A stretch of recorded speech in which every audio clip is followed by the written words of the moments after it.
여러분 안녕하셨습니까? 저 방금 소개받은 박광무입니다. 어, 제가 오늘 말씀드릴 주제는 K컬처 세계화의 과제인데, 먼저 양해를 구할 사항이 있습니다. 이 사실은 이 내용이 너무 좀 하다 보면 복잡하게 보일 수도 있습니다.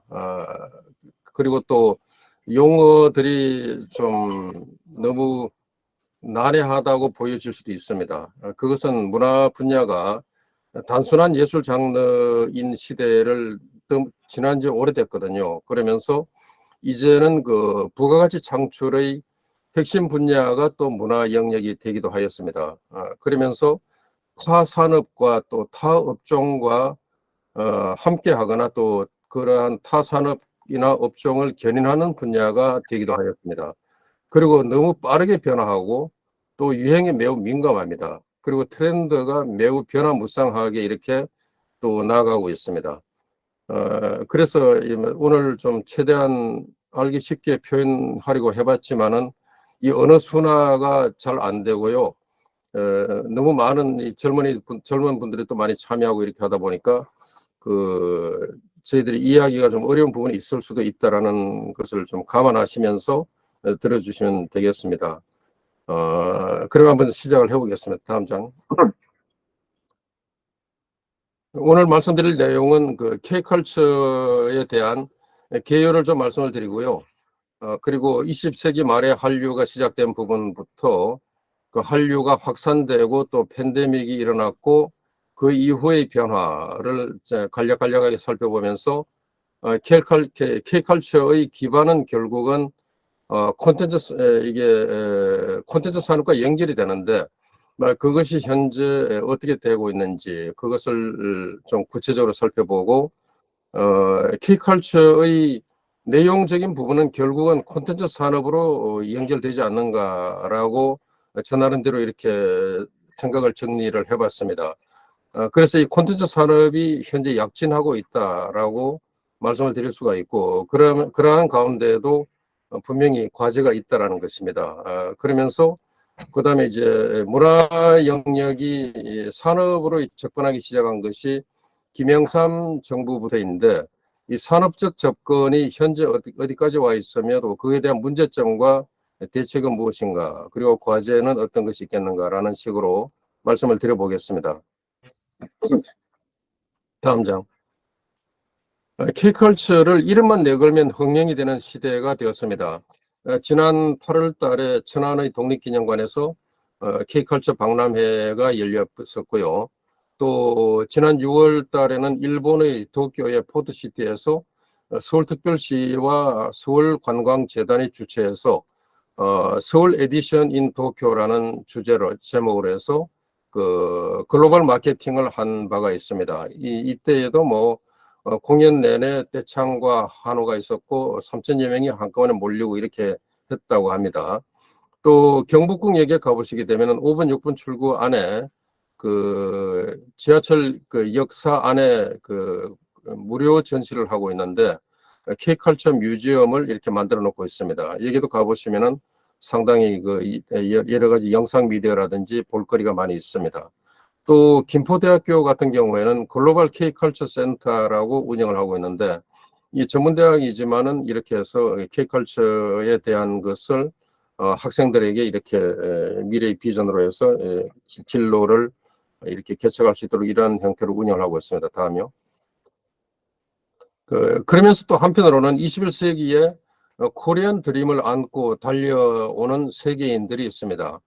이것은 뭐 K-팝의 위력이라고도 볼 수 있겠는데 가령 국내 방송사에서 K-팝 오디션을 한다고 하였을 때에 뭐 SBS에서 가령 뭐 유니버스 티켓이라고 하는 그 걸그룹의 오디션 프로그램이 있는데요. 이것에 대해서 지난 11월 달에 뭐 지난달에 했었죠. 그런데 이게 그 세계 128개국에서 이런 아이돌 지원자들이 참가했다고 합니다. 그러면서 본선에서도 13개 나라에서 82명이 경연을 펼쳤다고 합니다. 또 엠넷이라고 하는 방송이 있죠. 여기에서는 그 스트리트 댄스 걸스 파이터라고 해가지고 이 뭐 약칭으로 스걸파 2라고 이렇게 부른다고 해요. 뭐 요즘 젊은이들은 너무나 이게 그 약칭을 많이 쓰니까 말 자체를 무슨 말인지 따라가기가 참 급합니다. 여기에도 보면은 전 세계 30개국에서 지원자가 참가를 해서 이것도 뭐 지난달 말이네요. 그죠? 그렇게 해서 이렇게 하고 있는데 이게 제가 뭐 방송에서 잠시 이리 봤는데 아마 우리 그 장년 세대나 고령 세대가 보면은 이게 뭔가라는 식으로 보여줄 수도 있습니다. 그러나 젊은이들이 이러한 부분에 대해서 그들의 에너지를 폭발시키면서 이렇게 나아가는 모습을 볼 때에 정말 우리 한국인들이 가지고 있는 그와 같은 그 어떤 열정이나 신명, 끼 이것이 전 세계인들이 선호하는 단계로부터는 넘어갔다라는 것이죠. TV조선에서 지금 다다음 주에 첫 방송을 하게 될 미스트롯 3를 계속 홍보를 하고 있는데 이것도 보게 되면은 한국의 트로트 열풍이 뉴욕 타임스에서도 이렇게 소개할 정도로 말하자면 이제 주목을 끌고 있습니다. 지난번에 미스트롯 2 할 때에 마리아라는 미국 그 여성이 이렇게 저기 뭐 7위까지 들지는 못했지만 상당히 주목을 받은 적도 있었죠. 하나의 글로벌 신드롬으로 확산되고 있습니다. 그래서 뭐 케이팝 양성 전문 기관이 국내가 아니라 이 동남아시아의 많은 나라들에서 운영 중에 있다라든지 뭐 이러한 부분들이 보여지고 있습니다. 다음. K컬처의 유래와 의미를 좀 살펴보면요. 그 한류의 열풍을 대변하는 단어로 시작을 해서 이제는 하나의 세계적인 현상으로 이렇게 진화를 하여 왔습니다. K컬처의 근원을 보게 된다면은 고대로부터 글로벌 문화 교류가 있어 왔다라는 거죠. 왕인 박사가 백제 문화를 일본으로 전파한 것은 뭐 와쇼이, 일본에서 와쇼이라고 하잖아요. 그죠? 와쇼이 행사라 그러잖아요. 와쇼이가 뭐예요? 이게 바로 와쏘라는 말에서 나온 겁니다. 그래서 조선의 또는 뭐 백제의 이런 그 지식인들과 그 말하는 지금으로 말하면 팝스타 내지 뭐 최고의 스타겠죠. 그 최고의 스타들이 왔으니까 보러 가자 이런 의미를 담은 거죠. 그렇게 해서 전파를 했던 말하자면 이른바 백제 시대의 그 최고의 스타가 왕인 박사가 아닌가. 그리고 또 뭐 장보고라든지 해조스님 같은 그 분들은 이미 통일신라 시대 때에 글로벌 코리안으로서 당나라 수도 장안으로 유학을 갔었다. 그리고 또 뭐 그 조선시대의 그 소현세자의 경우에는 연경에 뭐 인질 비슷하게 가 계셨지만은 그 예수회 선교사 아담 샬과 교류를 했다라든지 뭐 이러한 것을 볼 수 있고 백남준 선생도 그 20세기 독일에서 시작해서 세계 최초의 비디오 아티스트로서 이렇게 이름을 떨쳤습니다. 뭐 이분 같은 경우에는 국내보다도 전 세계적으로 더 미국과 뉴욕에도 있지만은 그 더 유명한 이런 분이었었죠. 우리나라는 지금 용인에 백남준 기념관이 있습니다. 그러면서 또 그 외국인들도 처용이라든지 뭐 또는 이슬람인들이 그 종묘 의식에 참여하면서 이렇게 꾸란을 낭송했고 또 예를 표했다라는 것도 이렇게 조선왕조실록에도 기록이 있다고 합니다. K컬처의 정의를 보게 되면은 K팝이라든지 드라마라든지 이러한 대중문화를 넘어서 이제는 의식주나 순수예술 또 법과 제도 사회 운영 시스템 등 모든 영역에서 그 한국 스타일, K 스타일이 받아들여지고 있는 현상이다. 그러면서 한국 문화 전반이 세계적인 공감을 얻어 세계인들이 좋아하고 적극적으로 찾고 누리는 단계의 이런 문화 현상 이렇게 해외문화홍보원에서 규정을 하고 있습니다. K컬처의 범위와 내용은 뭐 이제 사실은 이 전통적 요소와 함께 첨단 기기와 생활 가전 또 한국 제품과 생활 문화 전반에 대한 선호와 소비로 확산되고 있다라는 것입니다. 다음. 20세기 말에 한류가 시작이 됐다고 볼 수 있는 건데요. 조용필 가수가 원조라고 얘기하기도 합니다. K-팝에서는. 그래서 1982년 4월 3일에 도쿄 시부야 공회당에서 그 아시아 5개국 뮤직 포럼에 처음으로 출연을 했었고, 이것이 엄청나게 센세이션을 일으켜갖고 그 NHK의 콘서트홀에서 처음으로 일본 공연을 하였으며, 또 1988년도에는 중국 북경의 장성 호텔에서 단독 콘서트를 열었다고 하는 것입니다. 그러면서 그 흐름이 계속해서 이어져 왔고, 또 K 드라마의 경우에는 1992년 우리가 잘 알려져 있는 대로 MBC에서 그 사랑이 뭐길래라는 것이 그 홍콩 ATV에 처음으로 방영이 되었습니다. 그리고 그 5년 후에 중국의 CCTV 1채널에서 또 방영이 되는데, 그때 당시에 외국 수입 프로그램 중에서 상당히 최고 높은 15%의 시청률을 보였다고 합니다. 한류의 명칭은 1999년에 그 중국 청년보에서 처음으로 썼다라고 하죠. 네, 다음 넘어가 보겠습니다. 그리고 이제 한류가 일본으로 확산된 것은 김대중 대통령의 일본 대중문화 개방에서부터 시작이 되었다라고 이렇게 보고 있습니다. 일본 대중문화 개방은 1998년 10월 20일에 1차 개방으로부터 시작을 해서 2004년까지 쭉 개방이 되어 왔는데, 그런데 역설적으로 우리가 우려했던 것과는 다르게 한국 문화가 오히려 일본으로 진출하는 것이 본격화하게 된 계기가 되었다라는 것입니다. 여기서 그 겨울 연가는 뭐 더 말할 필요도 없이 여러분 잘 알고 계시지만은 2003년 4월에서 처음으로 방송이 되었고, 이것이 폭발적인 인기를 얻어서 계속 재방 또 재방이 되었습니다. 그래서 그 일본의 한류 붐 형성에 결정적으로 기여했다라고 평가가 됩니다. 마지막 해는 20%를 넘는 시청률을 보였다고 합니다. 그런데 이와 같은 한류의 배경에는 1965년 한일 국교 정상화 박정희 대통령께서 하신 것에서 비롯해 갖고, 그 이후에 쭉 30년 후에 33년 후에 김대중 오부지 선언이 나왔고, 그리고 나서 지금 2023년의 경우에는 그 일본 대중문화 개방 25주년이 되며, 또 겨울 연가의 NHK 방영의 20주년이 되는 해가 되었습니다. 그런데 이 올해의 그 윤석열 정부에서는 김대중 오부지 선언을 그 정신을 이어받아 가지고 한일 관계를 다시 정상화하겠다고 해서 강력한 의지를 표명하였고, 그것이 이제까지 이제 한일 관계가 정상화되는 형태로 이어져 오게 되었습니다. 역설적이게도 한일 관계 정상화라든지 이와 같은 일본 대중문화 개방을 김대중 대통령이 시작을 했는데, 그때에 그 후에 오히려 그것을 이었던 민주당 정부에서는 일본과의 관계를 아주 악화시켜 왔고, 그것을 다시 복원시킨 것이 이제 윤석열 정부였다라는 뭐 이런 역설적 현상들이 보여지고 있습니다. 다음.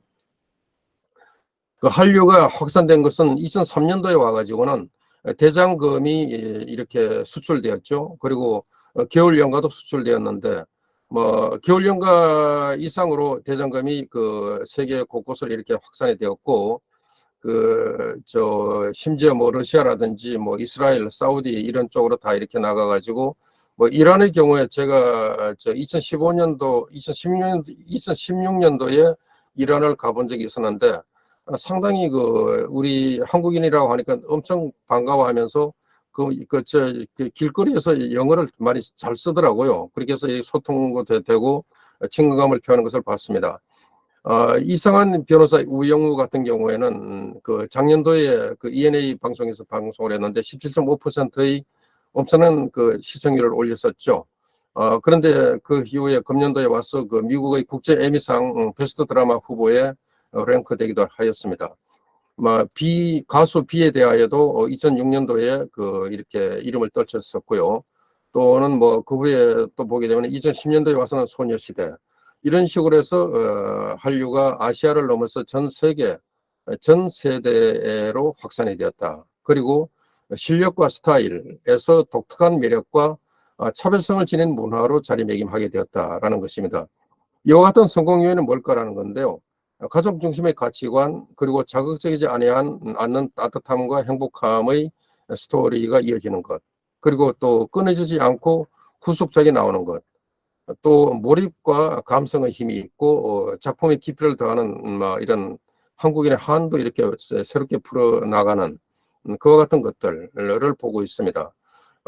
우영우를 그 연출을 했던 오광훈 씨 같은 경우에 ENA 콘텐츠 사업 본부장인데, 이분은 그 K드라마 경쟁력의 비결을 바로 내면의 심리를 섬세하게 표현하는 능력이 있지 않는가 이렇게 분석하기도 하였습니다. 다음. 그러면서 이제 강남스타일과 BTS, 블랙핑크로 넘어오게 됩니다. 이건 너무나 유명하니까 뭐 생략하겠습니다. 다음. 가령 싸이 강남스타일의 창조성은 뭐 이렇게 제가 이게 2015년도에 분석했던 건데요. 뭐 참고로 그냥 보고만 넘어가겠습니다. 싸이 롱런의 비결은 건방을 떨지 않고 확고한 애국심, 그다음에 전력을 다해서 노래를 부르는 자세, 그리고 그러면서도 깍듯하게 예의를 갖추고 깔끔하고 시원시원하다. 부단하게 연구 노력한다. 유창한 영어와 또 유머 감각이 뛰어나다. 눈물 젖은 빵을 먹어본 친구다. 그리고 자기 스스로 말했습니다. 나 삽질 뻘짓 더 이상 안 할 거예요. 그러면서 열심히 하겠습니다. 라고 얘기를 했습니다. 치열한 노력을 하는 그런 모습이죠. 그리고 또 도발적인 창의성이다. 이렇게 저는 표현을 해봅니다. 그리고 최고를 향하는 도전 정신. 이것이 만들지 않았는가. 그런데 또 한 가지가 더 있습니다. 뭐냐면은 처음부터 미국 시장을 겨냥하고 이 강남스타일이라는 작품을 만들었다는 것입니다. 혼자 했을까요? 아닙니다. 같이 한 사람들이 다 있어요. 그래서 조력자들이 최고의 당대 최고의 그 미국의 그 전문가가 다 같이 힘을 합쳐가지고 만들었다는 것입니다. 다음. 그 BTS로 시작한 K컬처는 계속해서 확산되어 갔는데, 보게 되면은, BTS는 자체적으로 정상의 위치를 자기들끼리 그 서로 간의 곡을 계속 다음 곡을 내면서 그 1위 자리를 바톤 터치를 하면서 나갔다. 그래서 이것을 그 미국에서는 이렇게 표현했습니다. 1964년 2월 7일에 JFK 공항에서 시작된 비틀즈의 브리티시 인베이전이 57년이 지나고 나서 BTS에 의하여 코리안 인베이전으로 이렇게 재현되었다라고 이렇게 평가를 하기도 했습니다. 그 후에는 오징어 게임이라든지 뭐 이런 드라마와 또 웹툰, 또 그다음에 음식, 그다음에 뷰티 이와 같은 것으로 계속해서 확산이 되어 왔죠. 네, 다음. BTS의 문화적 기술적 측면에서 성공을 분석을 해본다라면은 문화적 측면에서는 철저한 기획과 치밀한 전략이 있었고 또 멤버들의 개성을 살리면서 완전히 소화를 해서 노래와 춤의 무대에 섰다라는 겁니다. 항상요. 그리고 정성을 다하는 팬 서비스, 그다음에 또 당대의 그 동시대의 관심과 이슈를 노래말로 해서 실시간으로 전 세계인들과 팬들과 공유하면서 공감을 부과시켜 왔다. 그리고 개인의 특성과 그룹 전체가 함께 조화를 이루면서 다양한 이런 그 레퍼런스를 프레퍼런스를 충족시켜 왔다라는 것입니다. 그리고 기술적 측면에서는 최신 첨단 기술들을 통하여서 이른바 팬덤을 이렇게 관리해 오고 있다. 아미 군단이죠, 그죠? 팬들의 모임이. 그러면서 그다음에 뭐 또 영화를 찍듯이 이렇게 뮤직비디오를 이렇게 제작하는 것들, 이것을 통해서 그 엄청난 이런 이제 환호를 불러일으켜 왔죠. 그리고 또 아미봉을 활용한다라든지 뭐 이런 걸로 해가지고 그 공감대를 확산하면서 그 BTS와 관련된 소비 트렌드까지를 완벽하게 빅데이터로 저장하고 분석하고 그 후에 그 BTS 관련 상품을 판매한다라든지 이런 데 활용을 해 오는 것입니다. 저는 명품 BTS라고 부르고 싶은 건데요. 그 위대성은 어디에 있는가? 소비자가 부단히 요구하는 시의성과 타임리하고 또 의외성에 응답해 왔다. 그리고 신선한 지적 충격을 주면서 기능적으로도 탁월하게 연기를 선보였다. 그리고 끊임없이 신작을 출품해 왔으며 메시지가 있고 공감력이 높은 가사를 통하여서 이렇게 공감을 확산해 왔다. 또 세계의 팬덤에 부응하는 성실함을 보여줬으며 지속적인 헌신하는 마음과 또 서비스하는 마음과 이루어내는 이것의 본체가 아닌가 이렇게 분석을 해봤습니다. 다음. 그 영화 기생충의 경우에는 2020년도 초에 아카데미 사과왕을 달성했었죠. 이뭐 제가 저서에서도 이 분석을 자세히 해놓았는데 가령 그 세계인의 공감을 유발하며 유발하면서 그 문화의 힘을 보여준 그런 작품이었다. 뭐 영화 관람 이후에 관객의 반응과 팔로업이 이게 폭발적으로 늘어나면서 영화를 계속해서 업그레이드해 나갔다는 것입니다. 그리고 배경 장면에서 독특한 한국적 요소와 개인적 체험이 녹아서 그 보편화된 정서가 가장 개인적이면서 세계적 보편성을 획득하였다. 뭐 등등이 있습니다. 제가 좋은 것만 써놨는데요. 이게 대해서 부정적 관점도 있습니다. 그것은 이것이 이른바 정통 좌파를 대변하는 작품이 아닌가 이런 식으로 얘기를 하는 부분도 있는데, 그런데 이어령 선생도 이 기생충에 대해서는 상당히 호평을 해서 기사를 낸 적이 있었습니다. 그것에 대하여 조우석 씨 같은 분은 또 되게 까고 이래갖고 제가 그걸 다시 제 저서에서 그걸 다시 또 반박하는 글도 싣고 있는데, 뭐 어쨌든 간에 여기에서 우리가 한 가지 눈여겨볼 사항은 이 기생충이 아카데미 사관왕을 할 수 있었던 것은 바로 이 이미경 CJ 부회장의 전폭적인 지원이 없었더라면 불가능했다라는 것입니다. 아카데미상 오스카상을 받기 위해서 이 캠페인을 하는 데만 100억 원 이상을 투자했다라는 거예요. 이렇게 엄청난 거대 자본의 투자와 지지가 있었기 때문에 가능했지 않았는가라는 부분도 분명히 있습니다. 그러면서 봉준호 감독의 탁월성도 이걸 평가하지 않을 수 없습니다.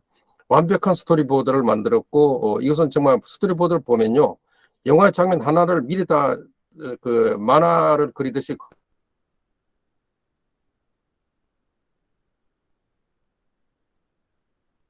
그려놓고 그 구성력이 탁월하다는 거죠. 그러면서 곽신혜 대표와도 호흡을 잘 맞춰왔다. 이 아카데미상의 수상의 경제 효과는 2억 6,300만 달러라고 이렇게 평가가 되었습니다. 그런데 그 직전 연도에 그린북이라는 작품이 아카데미상을 하나 받았었는데, 이때는 그 매출이 3억 달러를 냈었다고 해요. 그러니까 지금 이후에 많이 좀 했지만은 거의 번관의 수준을 이루었다라는 걸 볼 수가 있습니다. 다음. 오징어 게임 이후에는 많은 변화가 있었습니다. 이것은 팬데믹에서 나타난 현상이죠. 이른바 OTT 스트리밍이라고 해서 집에 앉아가지고 우리가 TV 모니터를 통하여서 영화를 감상할 수 있는 시스템을 OTT라고 얘기를 하죠. 오버 더 탑이라는 말의 약자인데, 가장 대표적인 것이 넷플릭스이죠. 그 외에 애플 TV가 다시 들어왔고, 또 디즈니 플러스도 들어왔게 되어가지고, 이제는 마치 한국이 OTT의 글로벌 플랫폼의 경연장처럼 이렇게 바뀌었습니다. 그리고 여러 가지 돈의 흐름과 문화 콘텐츠의 흐름이 어디로 가고 있느냐? 이른바 뮤지컬 같은 것도 4DX로 제작을 해가지고 영화관에서 상영을 하고, 또 쿠팡 플레이 같은 경우에도 여러 가지 예능이라든지 드라마라든지 스포츠 등의 특화를 해서 콘텐츠 라인업을 구축을 해왔다. 그리고 또 공공기관의 경우에도 OTT 스트리밍으로 서비스를 하는 단계로 가고 있다. 그 이외에 서울특별시의 경우에는 최근에 나온 건데요. 창조산업의 비전을 제시하면서 게임, 영화, 미디어, 웹툰, 확장현실, 익스텐디드 리얼리티죠. 이랑 5개 분야를 미래 동력으로 우리가 삼아야 되지 않는가라고 이렇게 분석을 하고 발표를 한 것입니다. 그런데 또 요금을 이렇게 하다 보니까 일제히 또 올려가지고 또 소비자들에게는 불만을 주는 요인도 있습니다. 다음으로. 이거 윤여정 씨 같은 경우에는 이분의 연세가요, 보니까 지금 77세잖아요. 그죠? 내년이면 78세가 되네요. 저는 이분이 우리 시대의 가장 빛나는 글로벌 스타라고 이렇게 불러도 좋다고 생각을 합니다. 개인으로서 성취의 모델이 되지 않는가라는 것입니다. 넘어가겠습니다. 다음. 한류의 확산입니다. 이것은 K-팝과 K-드라마에서 거쳤느냐? 그렇다 그러면 반짝하고 끝났을 텐데, 우리가 잘 아시는 바대로 음식이라든지 클래식 음악, 또 한국 문학, 또 게임 시장, 이건 세계 4위입니다. 그런데 모바일 게임은 최강이고요. 웹툰 시장이 지금 압도적인 1위를 하고 있고요. 그다음에 스포츠에서도 그렇고, 이제는 문화 발신국으로 변신이 되었으며 문화 융봉업의 영광로가 되었다라는 겁니다. 공통적인 특징으로는 본질적으로 끼와 신명이 있는데 잘하기까지 한다. 저는 이렇게 분석을 하고 있습니다. 그러면서 또 타고난 부분도 있으면서 치열한 경쟁 환경이 살아남게 만들면서 이렇게 최고의 수준까지 가고 있지 않는가. 그런데 섬세함과 노력과 인내심이 같이 겸비되고 있습니다. 그래서 이것을 견뎌내면서 성공 스토리를 써나가거든요. 이러한 성정이 한국인의 범주를 넘어서 이제는 한국을 좋아하는 세계인에게까지 확산되고 있다. 그러면서 한국인과 같은 성정을 지닌 이들에게 한국을 동경하게 하고 한국인을 닮고 싶은 마음까지 지니게 만든다. 저는 놀라운 일이죠. 그죠? 그러면서 이제는 한국으로 몰려오는 현상이 생겼다. 그래서 유학생, K컬처 애호가 K아티스트 지망생뿐만 아니라 이제는 성년들 또는 뭐 장년들, 노년들도 한국에 와서 살아야 되겠다라는 것으로 해가지고 한국으로 몰려오고 있다는 것입니다. 저는 이 문제가 역설적인데요. 저출산과 인구 절벽을 해소하는 대안이 되지 않겠는가. 분명히 이렇게 될 겁니다. 저는 그렇게 전망을 합니다. 다음. 이제 산업적인 측면 좀 보겠습니다. 이게 숫자가 많고, 이 문화 현상을 이렇게 좀 하게 되는데, 이러다 보니까요, 이제는 문화체육관광부 공무원들이 3D 부처가 되어버렸습니다. 이름 많고, 타부처와 협의할 사항이 너무나 많고, 그다음에 분석해야 되고 이러니까, 과거에 이른바 순수예술 장르를 다루던 이른바 1990년 이전의 문체부와는 완전히 달라진 부처가 되어버렸습니다. 그만큼 일이 많다는 얘기입니다. 여기 보시게 되면은 콘텐츠 산업이 21년 말 현재 시장 규모가요. 대한민국 시장 규모가 매출액으로 봤을 때 그 137조 원이라는 겁니다. 그러면서 그 콘텐츠 산업 종사자의 경우에는 간단하게 말해서 한 60만 명이 종사하고 있습니다. 이런 전체 장르별로요. 그런데 이것은 여기서 저는 한마디로 얘기할 수 있는 것이 지식 정보의 핵심이 출판 산업인데 이 출판 산업의 튼튼한 기반이 다른 문화예술 콘텐츠의 발전과 성장을 이제까지 이렇게 견인해 오지 않았는가라는 것이며, 또 하나는 그러다 보니까 우리가 풍성한 인문학적 배경을 가지고 있으면서 또 첨단 IT 기술을 함께 접목함으로써 게임 산업 같은 것이 그 꽃을 마음껏 피웠다, 이렇게 볼 수가 있겠습니다. 여기에 보게 되면 출판, 만화, 음악, 영화, 게임이 있는데요. 출판 시장이 24조 원이고요. 만화 시장은 2조 정도, 음악 시장이 9조, 그다음에 영화는 3조 정도에 머물고 있습니다. 영화가 대외적으로 뭐 이렇게 많이 주목은 받지만은 시장 규모는 그렇게 크지 않다는 것입니다. 근데 게임이요, 무섭게 커지고 있습니다. 21조 원 규모입니다. 21년 말 현재가. 그리고 이제 다음 장을 보시게 되면은 지금 여기 작년도 21년도 통계가 137조 원이었고 2022년도 작년 말 현재로는 148조 원으로 이게 늘어났습니다. 그러니까 매출 규모로만 따졌을 때는 7.7% 증가인데 그 콘텐츠 산업의 분야별 규모를 보시게 되면은 방송 분야가 이렇게 25조 원으로 뛰어 올랐습니다. 그리고 출판이 24조 원 내려간. 아까 21년과 22년의 차이가 바로 이 부분입니다. 그러니까 출판 시장을 방송 시장이 앞질렀다라는 것입니다. 이것은요, 제가 2005년도에 미국에 유학 갔을 때에 1년간 있을 때에 그때 그 해가 제가 그때 문화연구 등으로 해가지고 이제 1년간 연수를 간 적이 있었는데 마침 그 해가 그 미디어 시장과 신문 시장, 그러니까 미디어에서 방송 시장과 신문 시장의 광고 시장의 규모가 바로 체인지되는 시점이었어요. 다시 말해 2004년까지는 신문 시장의 그 광고 시장이 더 컸는데 2005년도로 넘어가면서 방송 광고 시장이 그것을 뒤집었다는 말이죠. 그런데 이제 콘텐츠 산업에서 보게 되면 우리나라가 이제 상당히 재미있게도 2021년과 2022년을 기점으로 해서 출판 시장과 방송 시장의 매출 규모가 이렇게 달라지고 있다는 걸 볼 수가 있습니다. 이거 우연히 발견한 사항인데 이렇게 해가지고 이제는 방송 영상 미디어가 말하자면 그 출판 시장을 앞질르게 됐다는 것을 보여주는 이 전환점이 터닝 포인트가 2021년 말이라는 것입니다. 2020년 요 사이. 그리고 이제 게임 시장이 보게 되면요, 이게 21조 원을 차지하고 있습니다. 그런데 광고 시장이 22조잖아요, 그죠? 그래서 보시게 되면은 게임 시장을 앞으로 좀 더 키워야 되는데 게임 시장의 증가율이 그렇게 높지가 않습니다. 다음 가보겠습니다. 2022년 하반기 매출 동향을 보니까요. 이게 이건 절반, 1년의 절반이죠. 80조 원 이렇게 나와 있죠. 그죠? 그러니까 요걸 곱하기 2하면 160조가 될 텐데, 요 앞에 잠깐 가볼까요? 요게 2022년 연간이 148조였잖아요. 그럼 요건 무슨 얘기해 줍니까? 다음 장요. 148조인데 하반기에 80조니까 어때요? 160조로, 그러니까 하반기로 가면서 매출이 늘어나고 있다는 걸 알 수가 있는 거죠. 그죠? 그걸 보여주는 겁니다. 그래서 여기서 보게 되면은 보시는 바대로 보세요.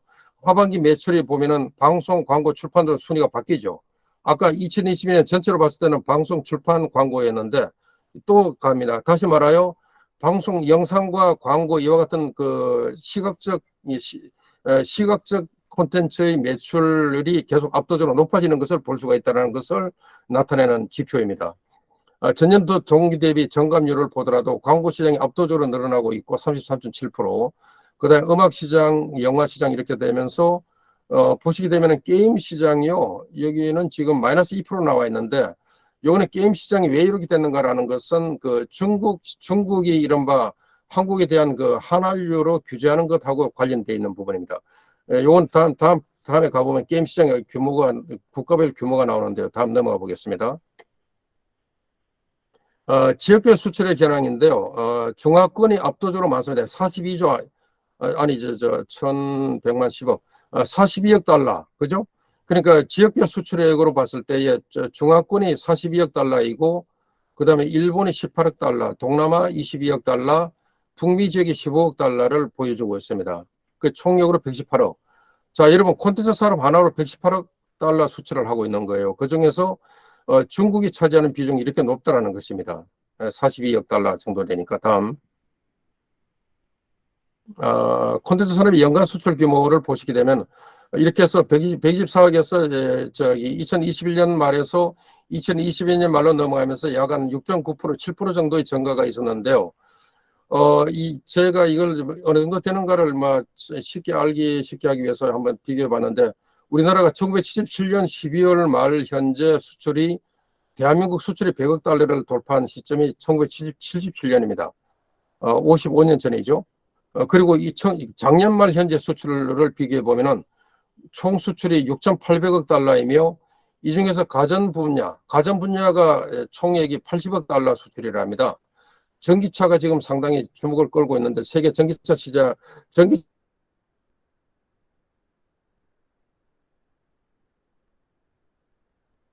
전 세계에 내다 파는 것이 우리가 98억 콘텐츠 시장이라 삼성전자, LG전자 해가지고 가전제품 전체를 파는 것보다도 약 한 1.78배가 된다는 얘기입니다. 대단하죠? 그런데요, 이 중에서 게임 시장 하나만 보세요. 게임 시장 하나가 지금 작년도에 89억 달러를 수출했습니다. 여러분, 그 문화 콘텐츠 전체에서 게임 시장이 압도적으로 차지하고 있다는 것입니다. 이만큼 말하자면 이 수출에서 절대적 비중을 차지하고 있는 것이 게임이라는 것을 우리가 알 수가 있습니다. 영화 시장에 죄송하지만은 수출은 얼마 안 돼요. 아까 봉준호 감독의 영화도 있고 이러지만은 수출에 있어서는 아직까지 제입이 안 된다는 것입니다. 만화에서 웹툰이 포함되어 가지고 조금 나가 있고 이런 정도이고, 방송 시장 이렇게 쭉 나와 있는 규모별, 분야별, 장르별 이 수출 규모가 나와 있는 부분입니다. 다음. 하반기로 가면서 더 달라진 부분을 보게 되면은 게임 시장이 여전히 압도적인데 금액이 늘어났고요. 그다음에 보시게 되면 전년 대비 증가율이 나오잖아요. 영화 시장이 73%로 가장 크게 늘어나고 있습니다. 이것은 팬데믹 이후의 증가 현상이라고 보시면 되는 겁니다. 그 영화 시장이 팬데믹 때문에 죽었다가 이제 살아난 걸 보여주는 거고요. 광고 시장은 상당히 크게 증가를 하고 있고, 만화가 33% 늘어난 것은 종이 만화가 아닙니다. 이게 뭐 웹툰을 얘기하는 겁니다. 웹툰과 웹툰을 얘기하는 겁니다. 이게 압도적으로 늘어나고 있고, 캐릭터 늘어나고 방송 시장, 음악 시장 보시게 되면 게임 시장이 7.1%돼 있잖아요. 제일 적게 늘어나 이것만 보면 게임 시장이 아무것도 아닌 것 같은데, 문제는 이 덩치입니다. 덩치가 53억 달러에서 하반기만 봤을 때에 53억 달러에서 7.1%니까 여러분, 뭐 영화 시장에 이게 4,900만 달러하고 비교하면 뭐 이 0.6% 시장 포션이 0.6%대 66%가 100대 1 아니에요? 100대 1. 100대 1인가요? 100대, 그렇죠. 100대 1이 되죠. 시장 규모 이렇게 차이가 난다는 걸 볼 수가 있습니다. 그러니까 여기서 게임 시장이 7.1% 이것을 좀 더 전략적으로 높여야 되는데 뒤에서 말씀드리겠습니다. 다음. 부가가치 증가 이건 넘어가겠습니다. 다음. 자, 이것도 요 순위만 보겠습니다. 방송 게임 캐릭터 음악으로 쭉 갔다가 이 매출액은 이런데 수출액에서는 게임이 압도적이라는 걸 볼 수 있는 거죠. 이게 2022년 상반기니까 그전 이게 곱하기 2가 되면서 하반기 늘어나가지고 게임이 70억 달러 수출이 된 거죠. 자, 그다음 쭉 보시게 되고 데이터만 넘어가겠습니다. 여기서는 한 가지만 설명드리면은 우리나라 게임 수출에서 압도적인 비중을 차지하는 것이 이 모바일 게임이라는 것입니다. 그리고 PC 게임이 뒤를 잇고 있는데 모바일 게임의 수출이 53억 달러이고요. 그 다음에 PC 게임의 수출이 31억 달러입니다. 다시 말하여 대한민국이 가지고 있는 ICT 기술을 기반으로 한 그리고 한국인들이 가장 강점인 이 손재주, 그 다음에 손맛 이것이 가지고 있는 최고의 강점이 바로 모바일이기 때문에 이 모바일과 PC 게임에서 우리나라 수출이 대부분을 차지하고 있다는 것을 보여주는 지표입니다. 그런데 세계 게임 시장에서 한국이 차지하는 점유율은요, 지금 현재 4등이거든요. 미국이 여전히 시장이 제일 크고, 그 다음에 중국 시장이 448억 달러, 480억 달러, 일본이 220억 달러, 한국이 167억 달러 이렇게 돼 있다는 겁니다. 그래서 비중을 따지면 우리가 4위가 되는데 영국도 이렇게 쭉 순위가 나와 있죠. 저희가 바라기로는 그 콘텐츠 시장 전체의 그 순위에서 보게 되면 한국이 7위거든요. 뒤에 나옵니다만은 이 게임 시장 하나로 봤을 때 4위인데 저는 이것이 이렇게 4위로 올라가기 위해서는 정말 정부가 전략적 정책의 우선순위를 과감하게 좀 바꿔야 된다라고 주장을 하는 것입니다. 다음. 이 국가별 수출 이걸 다이어그램으로 보여주는 것입니다. 중국 시장이 이렇게 크죠. 중국 시장을 우리가 무시하고 갈 수가 없습니다. 그런데 한국이 보게 되면은 그 e스포츠에서 금년 얼마 전입니다. 한 주, 두 주 전인데 여기서 2023 롤드컵이라는 것이 있는데 이게 뭐냐면 리그 오브 레전드의 약자가 LOL이라 그래서 롤이라고 봐요. 롤 월드컵. 다시 말해요. 월드컵 오브 리그 오브 레전드라는 건데 리그 오브 레전드라는 게임 중국에서 만든 게임인데요. 이게 세계적인 그 컴퓨터 게임이죠. 그 PC 게임인데 여기에서 한국이 우승을 했다는 겁니다. 그래서 이것은 한국이 얼마나 게임에서 게임을 제작하는 것과 게임 플레이어에서 두 가지가 다가 얼마나 강한가라는 걸 보여주는 단적인 예입니다. 다음 넘어가겠습니다. 넘어가고요. 잠깐만요. 여기서는 잠깐 뒤로. 여기서 보게 되면 이 시장 규모인데요. 그 미국, 중국, 일본, 영국, 독일, 프랑스, 한국이 7위입니다. 여러분 재미있는 것은요. 이탈리아가 빠져 있는데 우리가 3050 클럽에서도 보게 되면은 중국을 빼고 나면은 여기서 이탈리아가 요 위에 들어가면 딱 순위가 딱 맞거든요. 다시 말하여 2차 세계대전 때 연합국과 추축국이 3개 나라씩이 있습니다. 미국, 영국, 프랑스가 연합국이고요. 그 다음에 일본, 독일, 이탈리아가 일본, 독일, 이탈리아가 추축국입니다. 그러니까 연합국과 추축국 3개 나라 빼고는 그 다음에 코리아입니다. 근데 이 순위가 3050 클럽에서 적용이 되고 있고 콘텐츠 시장 적용되고 우리나라가 출판 시장이 세계 7위고요. 보게 되면 대부분이 스포츠 비슷합니다. 그러니까 대부분이 다 중국 여기 중간에 끼어 있는데 이게 인구와 시절 국가 때문에 이런 구조에서 우리가 치고 나가야 된다는 것들 보시게 되면은 프랑스와 독일의 경우가 2021년 이후에 2026년까지의 평균 성장률 추계가 4.8%, 4.04%로 봤을 때 한국은 4.26%입니다. 그러면 이거 따라잡으려면 어떻게 해야 돼요? 시장 규모에서 보게 되면 우리가 702억 달러이고 프랑스가 773억 달러, 독일이 1130억 달러입니다. 독일 따라잡기 쉽지 않다는 걸 알 수가 있죠. 그죠? 그럼 우리가 적어도 프랑스를 제치고 G6라도 되려 그러면은 우리가 성장률을 얼마나 해야 될까요? 저는 이것을 결론부터 얘기하면은 성장률을 연간 성장률을 현재 4.26%라면은 이것을 8% 내지 10%로 끌어올려야 한 5년 후에 프랑스를 따라잡을 수 있다는 것입니다. 그만큼 시장 경쟁이 치열하다는 걸 보여주는 지표입니다. 다음 장. 콘텐츠 산업의 그 과제에서 전략적 과제를 여기 써놔봤는데요. 그 과거에 우리가 고도 성장기에 상공부 시절에 제조업과 중화공업을 육성 전략을 했고, 그다음에 수출 입국 전략을 취했습니다. 그렇다면 현재는 시스템 반도체 부분에서 그 지금 뭐 용인에다가 거대 그 반도체 클러스터를 만들고 있잖아요.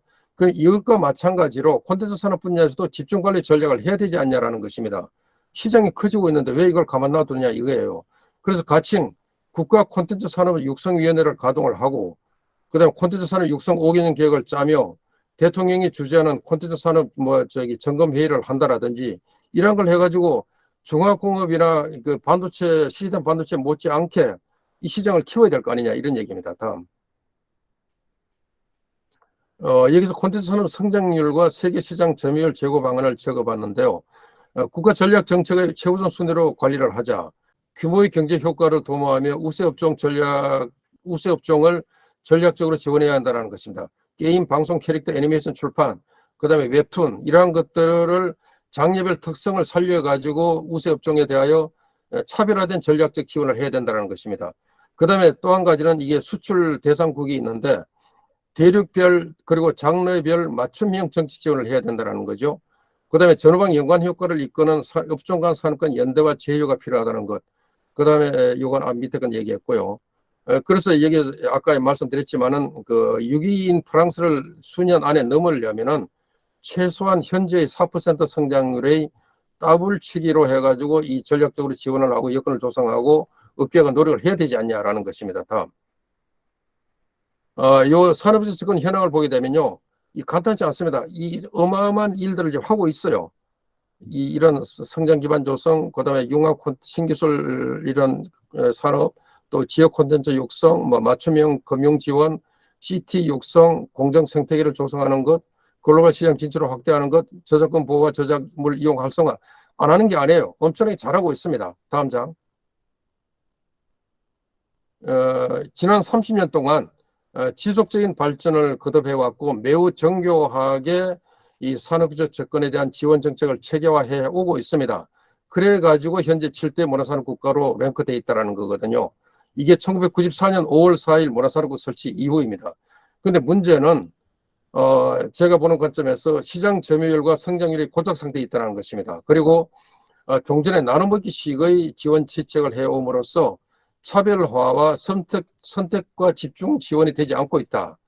이게 매우 약하다는 겁니다. 세 번째, 전례답석적인 지원 방식과 내용이 관행적이다.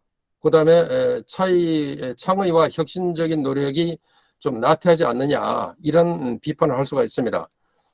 그 다음에 업계와 지원기관 간의 관성적인 어떤 이런 그 연대가 신규 진입의 장벽을 유발하지 않느냐.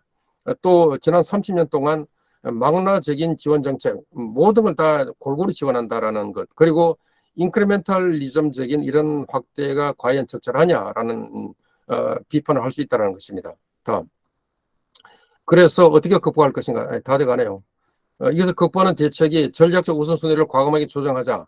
그것은 미래 우선 먹거리라는 것과 청년들의 미래 세대의 관심사라는 것입니다. 그리고 한국인의 태생적인 강점 분야를 살려야 된다는 것이죠. 그리고 급속한 기술 혁신을 콘텐츠 산업에 접목하고 또 융복합과 파생문화 콘텐츠를 창출하는 등 급변하는 환경에 대처해야 되겠다. 그래서 대통령과 정부의 행정정 당국이 콘텐츠 산업을 우선순위 전략 정책 분야로 좀 집중 관리해 주라라는 요구를 하고 싶다는 겁니다. 장르별 특성을 살린 선택과 집중 전략을 해야 하는 건데 이것은 제가 전체를 정리를 해본 건데요. 이 좀 지워지질 않나요, 가운데? 가령 게임, 캐릭터, 애니메이션, 웹툰 같은 것은 고성장 분야이면서 지속적인 미래 관심 분야입니다. 두 번째, 출판의 영역인데요. 이게 아까 시장이 바뀌고 있다 그러잖아요. 그러나 중요한 것은 출판 콘텐츠야말로 다른 모든 파생 콘텐츠의 출발점입니다. 그래서 출판 분야는 계속해서 지속 관리를 해야 하며 해외 시장 개척이 매우 중요한 부분이라는 것입니다.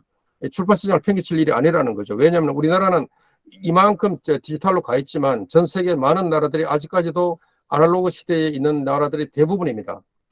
세 번째, 방송 미디어인데 이것은 신기술과 접목하면서 융복합적인 발전과 시장 확대가 필요한 영역이다. 음악은 글로벌 시장의 다양성을 존중하고 팬덤 형성으로 인해서 더욱 확대 발전이 되는 분야이기 때문에 해야 한다. 영화는 첨단 기술과 한국인의 손재주, 그 다음에 감각, 그 다음에 복합예술로서의 강점을 가지는 부분, 그 다음에 디자인 패션은 디자인 감각과 창의성이 우리가 뛰어나잖아요. 이걸 살려야 되는 거죠. 그래서 각각의 특성과 강점을 살리면서 그 맞춤형 지원과 업계 요구에 부응하는 이런 전략을 해야 되겠다라는 것입니다. 다음. 여기서 이제 보이는 앞으로는 한국인의 성정을 닮은 도전적인 외국인들이 몰려올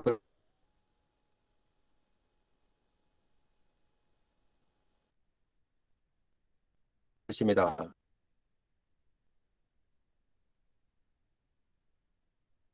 그 통해서 시장에서는 존재하고 있습니다. 흙 속의 진주들과 묻혀있는 보석들을 발굴해야 된다는 것이죠. 그것은 한국인들이 안 하면 외국인들이 할 겁니다. 우리나라로 몰려오니까. 그래서 저는 한국인의 성정을 닮은 그 코리안 드림을 안고는 외국인들은 한국인들과 똑같이 봐도 된다고 보는 입장이거든요. 그래서 그 사람들이 한국 시장을 앞으로 많이 이렇게 점유해 들어갈 겁니다. 그래서 21세기 중반에는 그 일찍이 경험해 보지 않은 신세계가 전개될 것으로 예상하는데 이것에 가장 빠르게 적응할 수 있는 민족이 바로 한민족이다. 그리고 K컬처라는 것입니다. 그래서 한국 문화의 원형질과 변화되는 환경에 빠르게 최적화하는 모참화 정신을 보유한 사람들, 이런 사람들이 이 바로 일찍이 경험해 보지 않은 신세계에 이것을 지배하게 될 것이다라는 것입니다. 다음. 끝입니다. 철학적 정치적 과제라고 제가 써봤는데요. 한류 스타를 양성하는 데서 이제는 글로벌 컬처 컬티베이터를 키워내는 것으로 이렇게 바뀌어야 된다. 그리고 일방적 진출이 아닌 교류와 협력, 그리고 상대국의 문화도 융합하면서 재창조해야 되겠다. 그리고 월드 투어를 쭉 해오고 있고 또 하고 있죠. 그러면서 월드 스타 공연을 우리가 하고 있는데 이와 함께 글로벌 스타 발굴 프로젝트를 가동하는 것을 병행해야 한다. 현재 사실 업계는 이미 하고 있습니다. 그 다음에 월드 투어와 음반 그리고 구저, 문화상품이죠. 이런 것들을 판매하는 데서 나아가서 이제는 시스템 수출과 프로그램 수출로 바뀌고 있다라는 것입니다. 이것이 K 한류 4.0의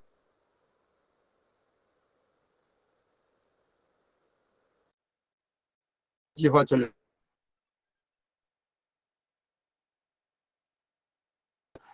이것은 우리 한류의 콘텐츠, 문화 콘텐츠, K 콘텐츠에서도 바로 이 생존 본능이 글로벌 리더로 전환한 것이 아니냐라고 이렇게 비유적 과제가 있다고 보는 건데요.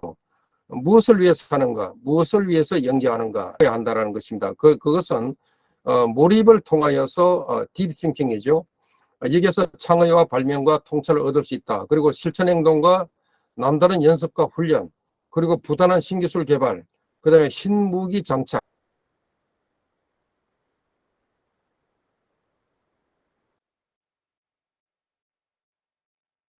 이와 같은 것을 통해서 바로 월드레스를 개발할 수 있다는 거다. 그러면 우리가 가지고 있는 가유다라는 거죠. 그리고 이제 정책적 과제 마지막으로 말씀드립니다. 열정과 창의와 신명은 민간에 맡겨두면 된다는 겁니다. 정부가 간섭하지 말라는 거예요.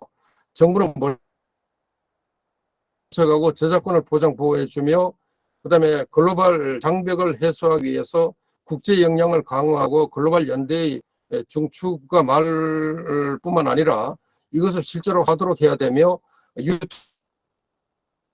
오디션을 공정하고 투명하게 할 수 있도록 경쟁을 보장해 주고 표준 계약서를 이게 유효하게 작동할 수 있도록 환경을 만들어줘야 된다는 겁니다.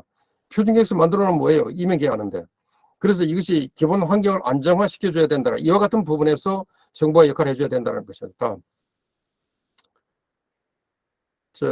마지막 마치는 말입니다. 이 문화산업 정책은 역대 정부에서 그 경로 의존적인 발전을 해온 강력한 문화산업 진흥 정책을 써온 분야입니다. 그래서 오늘날 글로벌 시장을 이렇게 선도하게 되지 않았는가. 그 윤석열 정부가 김대중 오부치 선언의 정신을 이어받아 가지고 최악이었던 한일 관계를 복원시켰고 또 한미일 공조체제 나아가서는 자유민주주의 기반의 자본주의 진영의 동맹으로 강화시켜 나간 것은 이러한 기반 안정화의 중대한 진전이다라고 생각을 합니다. 앞으로도 그 명분과 원칙에 입각한 정책 추진이 중요한데 글로벌 시대이자 초연결 시대에 그 문화적 다양성을 존중하고 박광무 회장님 마이크가 끊겨서 여기서 지금 좀 중단을 해야 될 것 같습니다.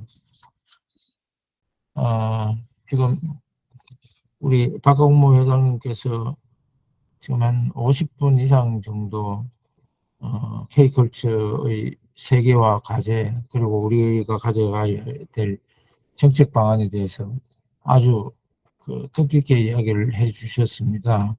일단은 발제를 여기서 마치고요.